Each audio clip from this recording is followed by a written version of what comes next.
Europe political division. अब आप सोच रहे होंगे कि बुक में तो इतना कॉम्प्लिकेटेड दिया हुआ है, सो अपन इसको इजीली समझेंगे। So watch full video. Okay, introduction. Europe's political map has change many time due to important historical events. किसके कारण हुआ? पॉलिटिकल मैप जो है उसमें बहुत सारे चेंजेस हुए हैं। क्यों हुए हैं? रीयूनिफिकेशन ऑफ जर्मनी, जर्मनी का यूनिफिकेशन हुआ। ब्रेकअप ऑफ यूएसएसआर, यूएसएसआर का ब्रेकअप हुआ। Breakup of Yugoslavia. तो क्या होता है कि इससे बार बार पॉलिटिकल मैप चेंज होता जाता है।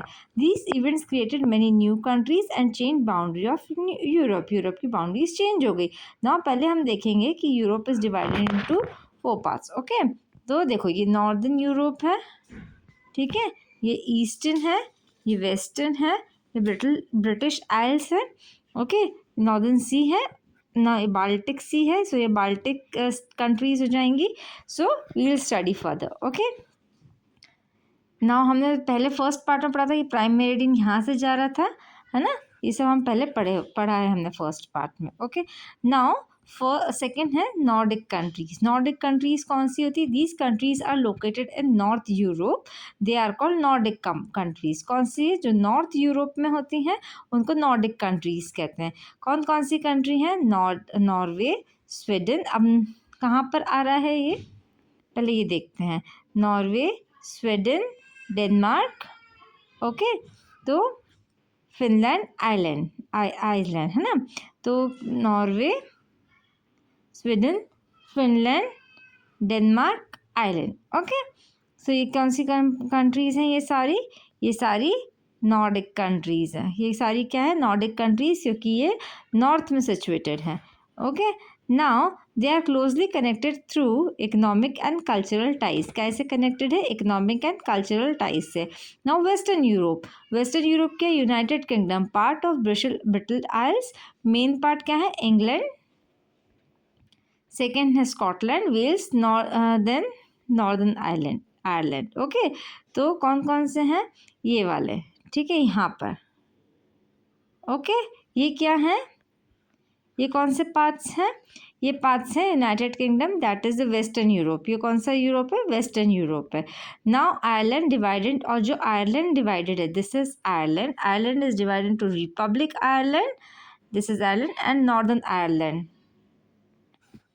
ठीक है। Now Benelux countries, low countries. These are called low countries because much of their land lies below sea level. Now sea level के नीचे लैंड है, मतलब जैसे ये सी का लेवल है, इसके नीचे यहाँ पर लैंड है, इधर से लैंड है, तो बिलो सी लेवल का लैंड है। तो क्या इसको क्या कहते हैं? Benelux country. Benelux country full form क्या है? BE का फुल फॉर्म है बेल्जियम, NE का है नेदरलैंड्स, एंड L का क्या है? लग्जमबर्ग, है ना। तो कौन कौन सी होती है, कौन कौन सी कंपनीज हैं ये? Belgium, Netherlands, see over here, है ना, Netherlands. Okay, then second is Belgium, BE Belgium, NE Netherlands, and ये Luxembourg. Okay, clear. Now southern Europe, Iberian peninsula, located in the south west of the Europe countries. Okay, कहाँ पर है ये? South west में। ना कौन कौन सी countries आती है साउथ वेस्ट? कहाँ पर आता है? दिस इज साउथ, और साउथ ये पूरा साउथ है, साउथ का west sea, this is whole is south, है ना। साउथ का जो वेस्ट साइड है ना, ये आएगा अपना साउथ वेस्ट कंट्रीज में। कौन कौन सी कंट्रीज आती हैं इधर? स्पेन, पोर्चुगल, एंडोरा, गिब्राल्टार, है ना। Italian peninsula located in south of Europe countries, Italy, San Marino, Vatican city, ठीक है। और इटालियन पेनिनसुला में कौन कौन सी है? This is Italian peninsula, Italy, Vatican city, and San Marino. San Marino, Italy, and Vatican city, ये कहाँ पर है? इटालियन पेनिनसुला में। ये कहाँ पर है? इटालियन पेनिनसुला में, ठीक है। नाउ सेंट्रल यूरोप, ना आता है सेंट्रल यूरोप। सेंट्रल यूरोप में कौन कौन सी कंट्रीज है? सेंटर का है ना। इंपॉर्टेंट कंट्रीज कौन कौन सी हैं? जर्मनी, ठीक है, Germany, Switzerland, Australia, Poland, Hungary, Swiss republic, and Slovakia. This is whole is central Europe. कौन सा है ये? पूरा रिपब्लिक, स्लोवाकिया, हंगरी, रोमानिया, ये सॉरी, ये पूरा again I will draw this, ये पूरा जो कलर्ड है ये पूरा क्या है, सेंट्रल यूरोप, ठीक है।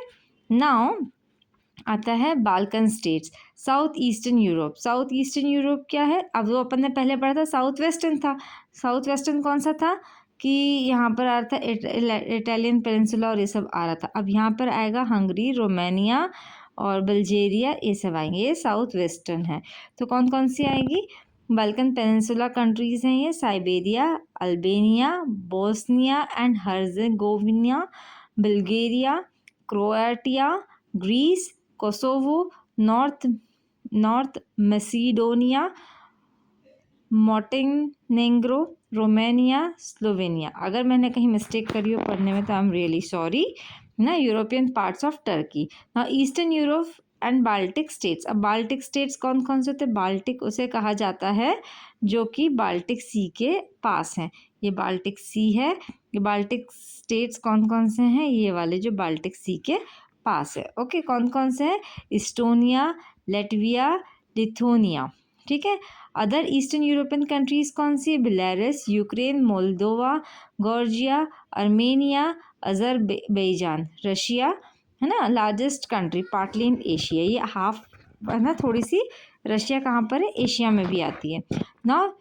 यूरोपियन यूनियन, यूरोपियन यूनियन में क्या है, the European union is a political and economic group of European countries. किस किस का ग्रुप होता है कि पॉलिटिकल ग्रुप है किसका, एंड इकोनॉमिक ग्रुप है यूरोपियन कंट्रीज़ का, जिसमें कि जैसे अपने पॉलिटिकल ग्रुप्स होते हैं बहुत सारे, तो पॉलिटिक्स फॉर्म, इट इज़ कब फॉर्म हुआ था ये group, it is formed on 1993 by the Treaty of Maastricht. It has 27 member countries. कितने members हैं, 27 members है ना, countries हैं 27 countries। ऑब्जेक्टिव क्या था इसका, यूरोपियन यूनियन का ऑब्जेक्टिव क्या था, प्रमोट पीस एंड कोऑपरेशन, कि पीस बढ़े, कोऑपरेशन है, रिमूव ट्रेड बैरियर्स, ट्रेड खत्म हो जाए, मतलब ट्रेड के जो ट्रेड खत्म नहीं हो जाए, सॉरी, ट्रेड के जो बैरियर्स से जितनी प्रॉब्लम्स आती थी ट्रेड करने में, वो जितनी प्रॉब्लम्स थी वो सब खत्म हो जाए।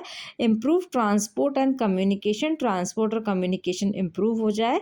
प्रोटेक्ट द एनवायरनमेंट, वातावरण यानी एनवायरनमेंट को बचाना। Encourage use of renewable energy, की एनर्जी का रिन्यूएबल एनर्जी को इनकरेज करते थे कि मतलब ज़्यादातर अच्छे से यूज़ करो, इनकरेज करते थे। Improve quality of life, life की क्वालिटी इंप्रूव हो जाए, मतलब कि पोल्यूशन ज़्यादा ना हो, वेस्ट ज़्यादा ना हो, ये सब पे वो ध्यान देते थे, है ना। तो ईयू का मोटिव इसका ये क्या था, अब क्या बोलते हैं इसे, इसका मोटिव ये था कि इसका ऑब्जेक्टिव्स, इसका क्वेश्चन ही आ सकता है, हाँ, ऑब्जेक्टिव्स ऑफ यूरोपियन कंट्री, इसका ऑब्जेक्टिव आ सकता है promote peace, remove trade barriers, improve transport, protect the environment and encourage use of renewable energy and improve quality of life.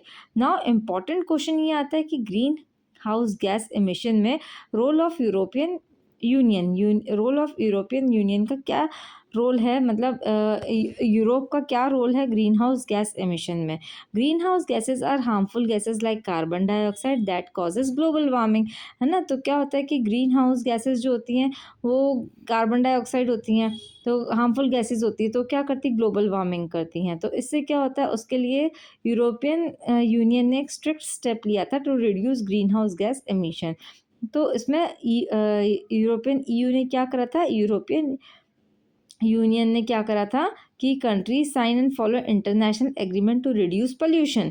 उन्होंने क्या, पोल्यूशन रिड्यूस करने के लिए एक एग्रीमेंट साइन करा। They promote solar energy, wind energy, electric vehicle, old polluting factories and machines been replaced by modern eco friendly technology. उन्होंने क्या promote करा, पहले तो उन्होंने ये कहा, एग्रीमेंट डिसाइड करा कि पोल्यूशन रिड्यूस होगा, ठीक है, international agreement to reduce pollution, ऐसा उन्होंने कंट्री ने फॉलो करा ना। उसके बाद उन्होंने कहा कि उन्होंने क्या प्रमोट करा, उन्होंने कहा solar energy.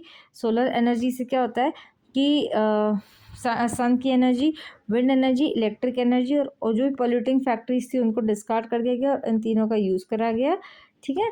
Now you works to protect environment, air quality and climate. और यूरोपियन यूनियन ने क्या करा था कि प्रोटेक्ट करा था एनवायरनमेंट को, एयर क्वालिटी को और क्लाइमेट को। Because of this Europe is a world leader in fighting climate change and controlling green house gas emission.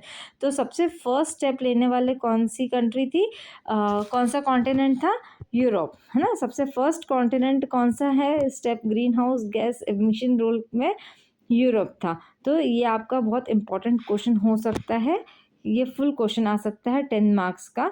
अगर आप इसको अच्छे से रिवाइज करो तो it will be helpful to you. Okay, now part 3 पे हम पढ़ेंगे physical features. So like share and subscribe करें और कमेंट करके बताएं कि ग्रीन हाउस जो है, ग्रीन हाउस गैस एमिशन का सबसे फर्स्ट स्टेप रिड्यूस करने के लिए किसने लिया था।